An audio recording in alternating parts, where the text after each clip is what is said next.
Assalamualaikum warahmatullahi wabarakatuh. Halo pemirsa TV Peduli dimanapun Anda berada. Senang sekali kami berdua hadir kembali menjumpai Anda dengan serangkaian informasi menarik seputar kota Parepare yang sayang untuk Anda lewatkan. Tetap bersama saya Jauhar Manikam dan saya Soto Nasara. Berikut apa kabar Parepare selengkapnya.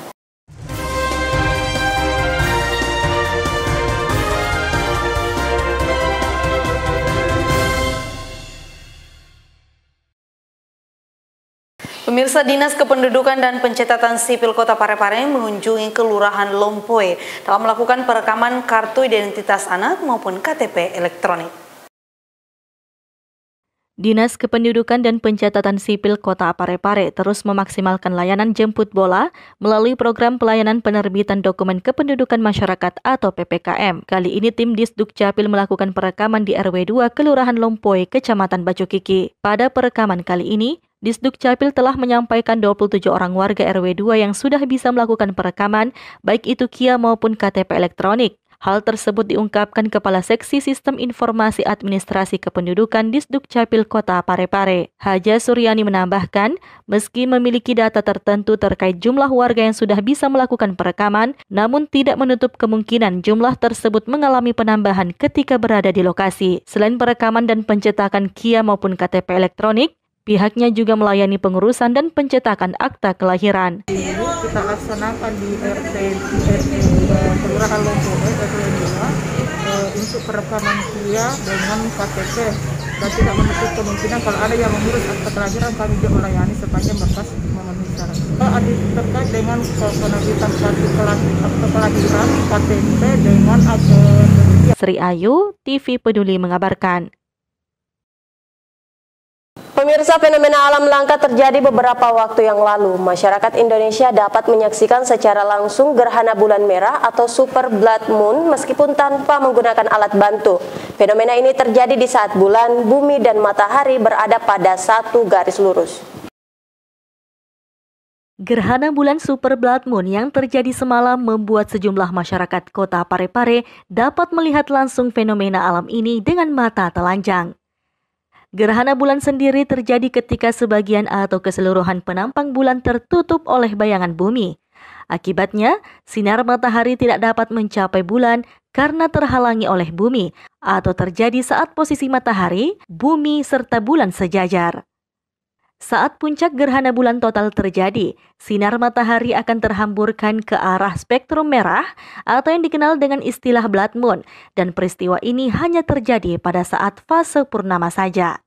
Di tahun 2021 ini, kita dapat menjumpai fase gerhana bulan total sebanyak 2 kali dan akan kembali terjadi pada bulan November mendatang.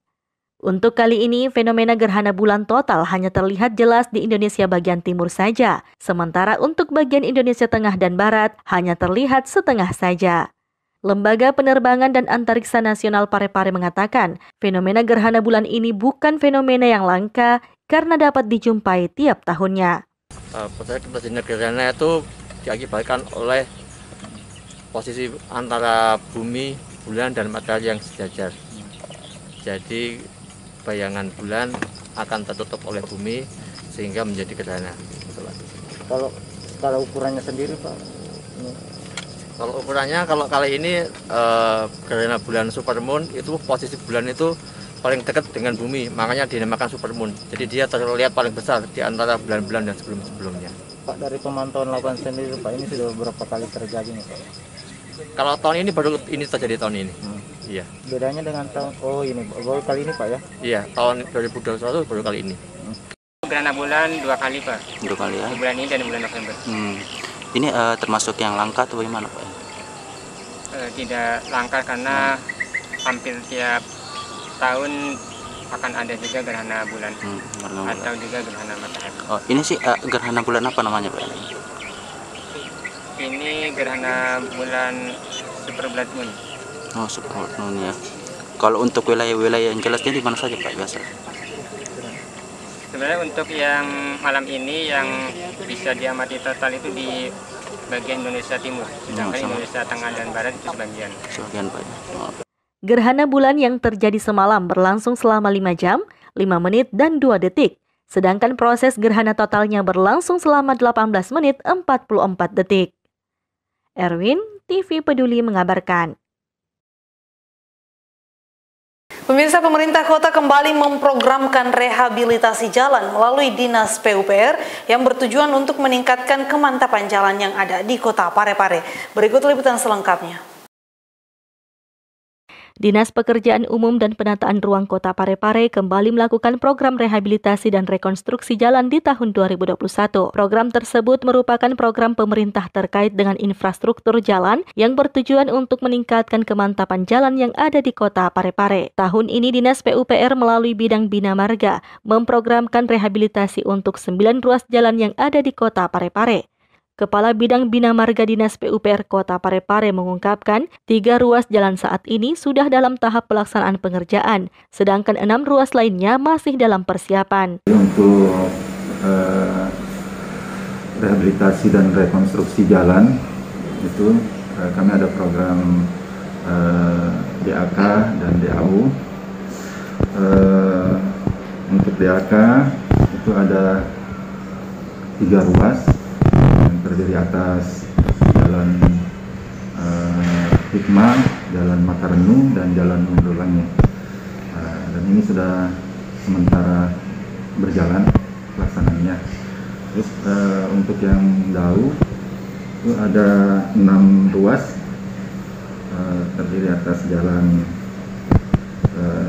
M. Arsad, Jalan Andi Mapat Pola, Jalan Menas, Jalan Andi Cami, Jalan Abdul Alwi Habibi, dan Jalan Gelora Mandiri.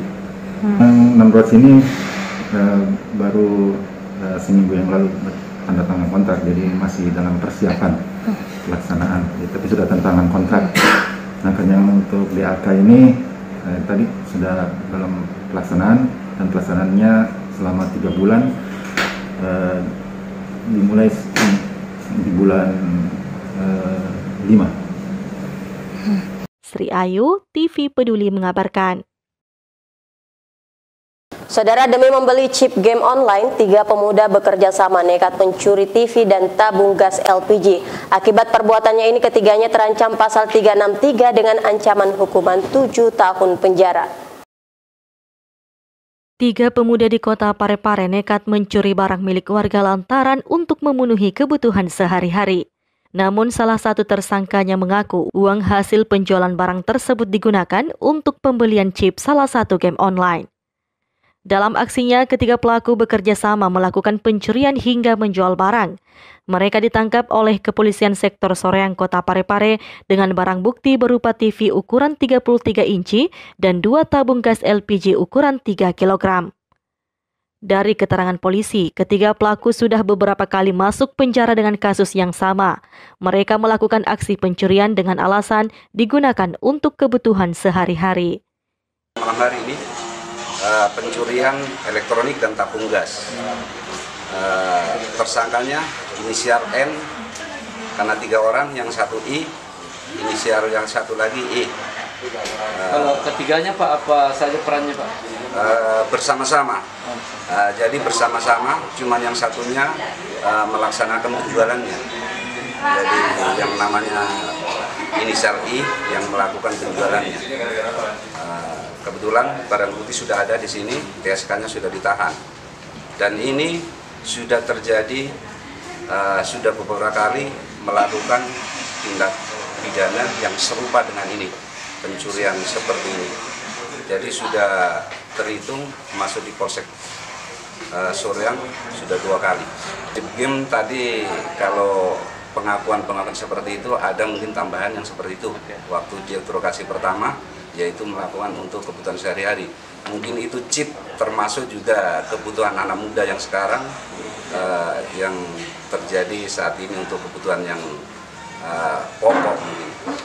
Atas perbuatannya tersebut, ketiga pemuda ini dikenakan pasal 363 Undang-Undang KUHP dengan ancaman hukuman 7 tahun penjara. Erwin, TV Peduli mengabarkan. Pemirsa, kembali pemerintah Kota Parepare melalui Dinas PUPR memprogramkan sanitasi tahun 2021 yang mengalami peningkatan. Berikut liputan selengkapnya. Untuk tahun 2021, pemerintah Kota Parepare melalui Dinas Pekerjaan Umum dan Penataan Ruang menganggarkan beberapa kegiatan yang termasuk dalam sistem air limbah atau sanitasi. Untuk tahun ini, program tersebut mengalami peningkatan dibandingkan sebelumnya. Peningkatan tersebut merupakan komitmen Wali Kota Parepare dari apa yang menjadi kebutuhan dasar masyarakat. Standar pelayanan minimal itu adalah esensi dari komitmen dari pimpinan dalam hal ini Bapak Wali Kota dan mensupport apa yang menjadi kebutuhan dasar masyarakat. Nah, alhamdulillah tahun ini untuk bidang sanitasi karena komitmen dan dukungan dari pimpinan mengalami peningkatan support ya dari tahun kemarin sehingga ada kemajuan nilai untuk tahun ini. Kepala Bidang Cipta Karya Suhandi yang ditemui baru-baru ini menjelaskan progres program sanitasi tersebut kepada tim TV Peduli. Pemerintah Kota Parepare melalui Dinas Pekerjaan Umum menganggarkan beberapa kegiatan yang termasuk dalam sistem air limbah atau sanitasi. Pertama ada sanitasi lingkungan bersumber dari dana DAK, kemudian septic individual itu merupakan hibah dari Kementerian PUPR, kemudian ada dana aspirasi dari 2 kelurahan. Progres kegiatan DAP ini sudah PPK sudah mengajukan ke PBJ untuk dilakukan rekrutmen untuk setelah ada hasil pemenang daripada dokumen yang diusulkan ke PBJ tentu akan ditindaklanjuti dengan kontrak. Jadi prosesnya masih sementara di proses pelengkapan di PBJ. Sri Ayu, TV Peduli mengabarkan. Pemirsa, Polres Parepare menggelar ujian dan latihan menembak di Makobrimob Batalion B Pelopor beberapa waktu yang lalu sebagai salah satu persyaratan yang harus dipenuhi oleh personil kepolisian jika ingin menggunakan senjata api. Untuk mengasah dan meningkatkan kemampuan personilnya dalam menembak, Polres Parepare menggelar uji latihan menembak di lapangan tembak Makobrimob Batalion B Pelopor Parepare pada Kamis 27 Mei 2021. Dalam latihan tersebut, para personil Polres Parepare menggunakan senjata revolver jenis Smith, Wesson, dan revolver 3 inch serta pistol jenis HS. Kasubag Humas Polres Parepare Ibtu Muhammad Amin mengatakan, ujian menembak ini merupakan salah satu syarat para personil anggota kepolisian jika ingin menggunakan senjata api pada saat dinas, sehingga diwajibkan kepada para personil Polres Parepare memiliki kecakapan menggunakan senjata api. Sebelum kepemilikan senjata api, personil sebelumnya harus melewati beberapa tahapan, yaitu harus lulus dalam psikotes yang dilakukan langsung oleh SDM Polda Sulawesi Selatan. Pada pagi menjelang siang ini adalah melaksanakan latihan menembak di lapangan tembak Makobrimob Batalion B Parepare. Ini berkaitan dengan salah satu persyaratan anggota personil kepolisian jika ingin menggunakan senjata dinas.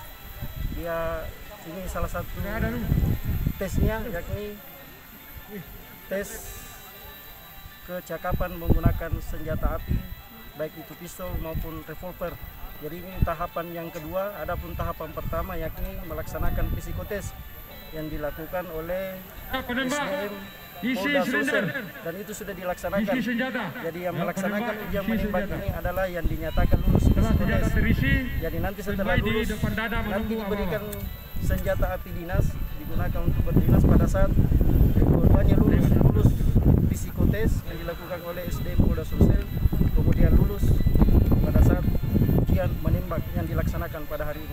Ada berapa personel yang ikut? Jumlah personil kurang lebih 150-an personil dilaksanakan. Adapun jumlah peluru yang diserahkan sebanyak 15 peluru per anggota. Erwin, TV Peduli mengabarkan.